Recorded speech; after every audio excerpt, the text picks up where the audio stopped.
Hey, what's up, guys? Alright, so I didn't do a review for last week's chapter. We got a brand new chapter out this week. I'm going to quickly talk about what happened in last week's chapter, get my thoughts on it, and then get into what happened in this week. So, to start things off, I actually really enjoyed last week's chapter. It was actually really fun. It was pretty much all action, but that's not bad. We had a whole bunch of chapters that gave us some tidbits of story development, gave us some hints of exactly what's going to be happening in the future. So, we can deal with just one chapter of just straight up action with how short it was. The thing I took away from it the most was how well everyone was working together in that chapter. I mean, if you look back to it, it makes a lot of sense that Noelle and Finral wouldn't work well together in a fight. They've been teammates for, I want to say, at least over a year at this point in their universe. So it makes sense that at this point they actually work well together and can, communicate and fight together without really having to, interact or without having to really use any dialogue. But it was impressive how well Mimosa was working with Finral. Because, I mean, sure, she's close with Asta and Noelle, but when it comes to the rest of the Black Bulls, she hasn't really interacted with them as much, at least not on camera as far as we can see.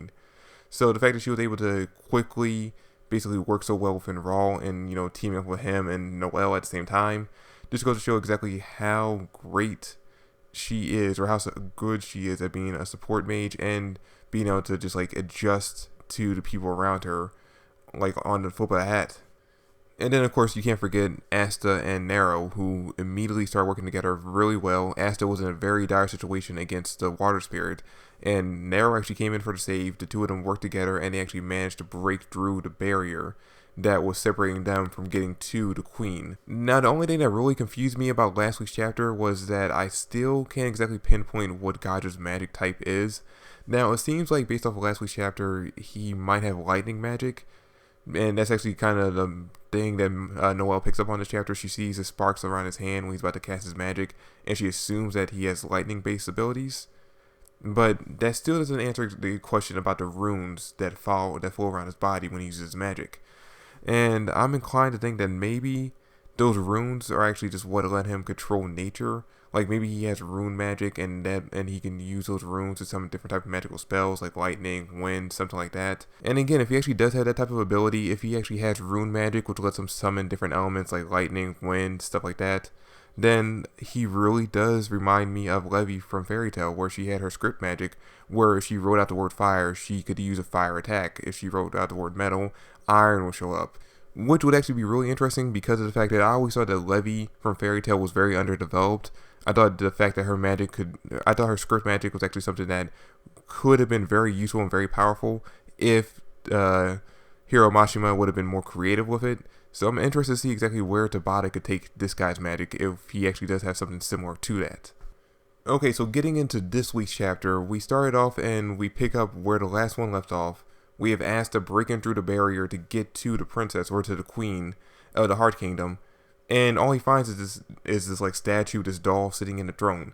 Now, immediately I saw a lot of theories online saying that maybe the queen's not actually alive, maybe she's actually affected by the curse of the demon that they're here to investigate, and she actually died, or she's frozen or something like that, and the water spirit's kind of acting as the queen right now, or something like that. And when I saw the doll there, I thought, holy shit, maybe people are right. Maybe she's frozen in stone or something like that, or maybe she's trapped inside the doll's body as an effect of a curse. And then you see her character sitting behind the throne, just lounging on a giant furry beaver, I want to say doll. Maybe it was actually alive. We don't really get to find out in this chapter. And when I saw the queen and what her design looks like, the only thing I could think of was, and I don't remember what this character's name is, I'm just going to throw a picture of her right now, but it's a character from Yu-Gi-Oh! 5Ds. It was a reporter character. I'm pretty sure she was the love interest of one of the main characters. She looks literally, the princess or the queen of the Heart Kingdom looks literally like Tabata Yuki drawing his version of that character. I mean, seriously, it looks like he's drawing her in that design, which is not a bad thing. I actually kind of like the design of these type of characters, with the swirly glasses and everything. But you can't deny that these two characters look exactly the same. And we end up finding out when we get a colored version of her that she has green hair, just like this character does. He definitely drew reference from her when it came to designing it. Now, I really like the dynamic that the water spirit and the queen have in this chapter, because we've seen how other people with their spirits interact. When it comes to Yuno and Belle, Belle's kind of overly affectionate, jealous girlfriend, where she's very much in love with Yuno. She's very affectionate towards him, and she gets very hostile towards any other female or any character who gets close to him. When it comes to Salamander, we've seen him act more like a pet to both of his owners that we've seen in the series. But when it comes to the water spirit, we see her act more like a motherly figure to the queen than anything else, because of the fact that we see her in this chapter and she's kind of really treating the queen like she's her daughter. We see her telling the queen, "Oh, you gotta, you gotta get up. You gotta put on some proper clothes. You're in front of people. You're in front of guests. You gotta act like this. You gotta stop being a slob. You gotta stay focused." She's pretty much nagging her and treating her the way a mother would treat their child, which is actually pretty cool. And we end up finding out later that the queen actually inherited her role, I'm assuming, from her mom. So that would mean that with how young the queen seems to be in the chapter, I would assume that means that her mom died, so the water spirit took over the role as her mother, assuming at an early age. We'll end up finding out probably later on in this arc exactly the backstory behind the queen. But as of right now, I'm actually really digging the dynamic the two of the characters have. So both fights kind of just like abruptly end out of nowhere. We start off with Gaja, and we end up finding out that he had to use his magic to strengthen his body to protect himself from Noelle's attack. And if he didn't, he actually would have took some serious damage from her.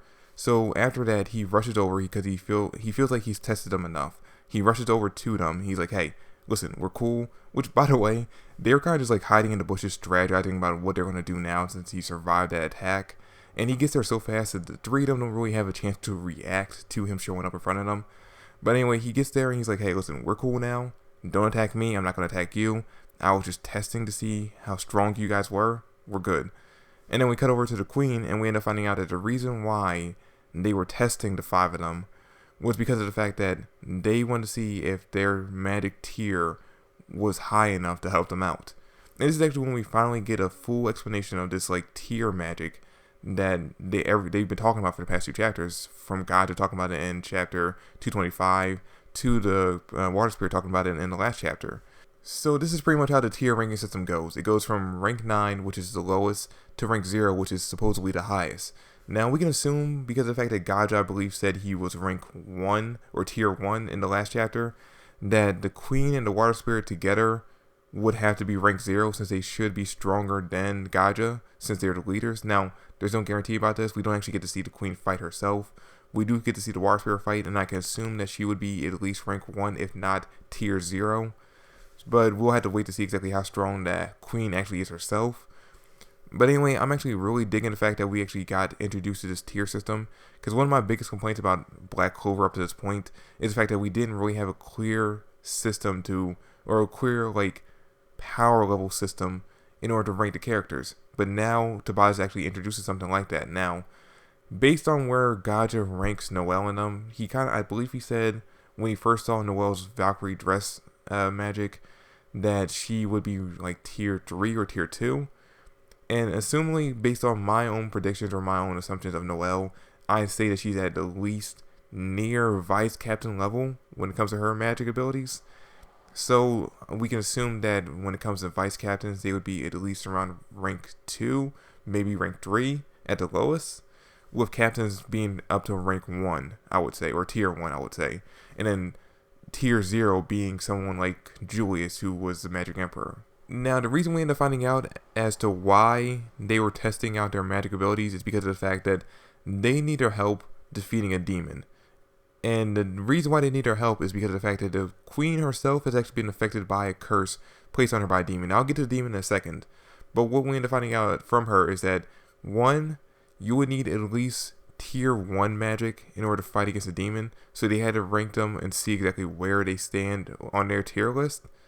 And B, the queen, if she doesn't get any help in defeating the demon and stopping the curse, she assumes that she will be dead within a year.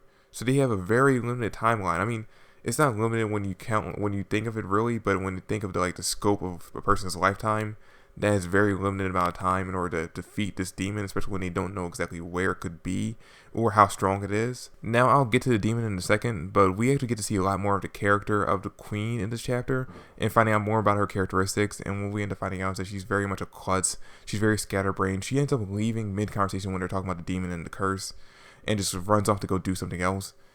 And we also end up finding out that she has an ability just like, and we already knew this. We already knew that she was kind of like omniscient, but she ends up revealing exactly how she's able to keep track of everything inside the kingdom at once. And it's kind of the same way like how the queen had her crystal ball. If I remember correctly, the witch queen had a crystal ball that let her keep track of everything else going on inside the kingdom. She has essentially computer screens made out of, I want to say, water magic that lets her view the entire kingdom all at once, keep track of all the civilians and all the plant life and all the nature that's in there.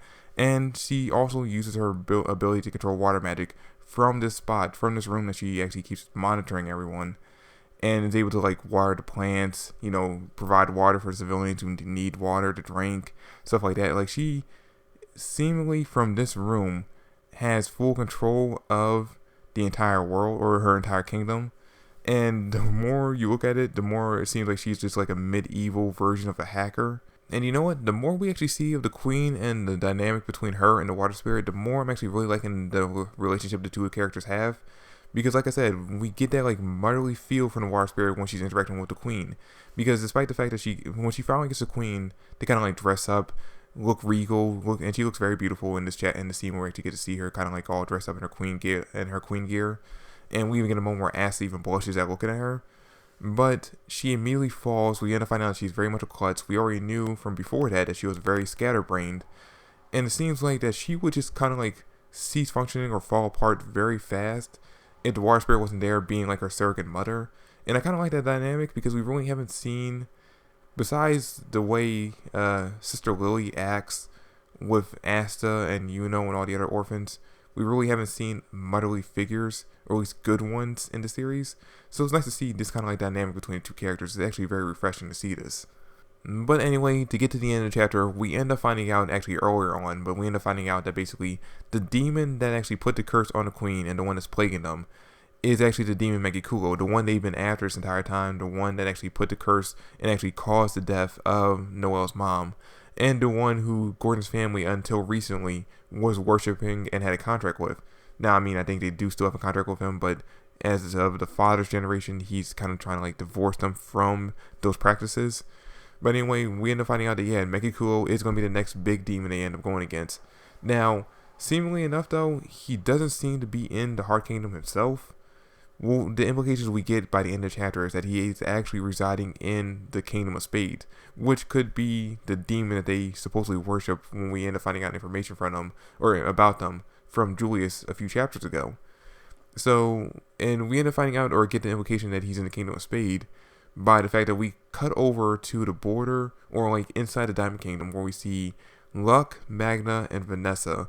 They were sent there kind of like to recon the situation. And what they end up coming across is like a whole horde of Diamond Kingdom soldiers, defeated, seemingly dead, all defeated by one person who is wearing a cloak with the Kingdom of Spades symbol on it. And that's where the chapter ends. We don't get any indication of what this guy looks like. We just see him from the back. We know that he seemingly has black hair, or at least he has black hair as far as the manga goes. We will end up finding out when we get the color version exactly what he looks like in that. But as of right now, he's just like a guy. We don't get to see the back of his body. We see the Kingdom of Spades symbol on it, and we know that he has to be extremely powerful because a few of the people that he defeated, as we find out from Luck, or from Magna, were at least captain level, and he's so strong to the point where he actually even has Luck scared to face off against him. Vanessa even tries to warn Luck, "Hey, listen, don't even think about doing anything crazy like fighting this guy. We're not here for that." And Luck tells her, as much as and I think this is actually word for word what I'm about to say. He says, as much as he regrets saying this is a person that for once even he doesn't want to fight. But anyway, guys, that's it for the review. Thanks for watching. Hope you enjoyed. Now, as you can probably tell, I'm recording this with a brand new camera. I finally have a 1080p camera. It's not the best quality, but it is better than what I was using before. And because of that, I don't know when this video is going to go up, because of the fact that I have never rendered a 1080p video before. So whether you get this Thursday when the chapter was released, or if you ended up getting it Friday, the day after, really all depends on how long it takes to render this video. But yeah, guys, that's it for the video. Thanks for watching. Hope you enjoyed. If you did, drop me a like, subscribe to the channel. I would greatly appreciate it. Comment down below your thoughts and theories, and I'll catch you guys next week. Peace.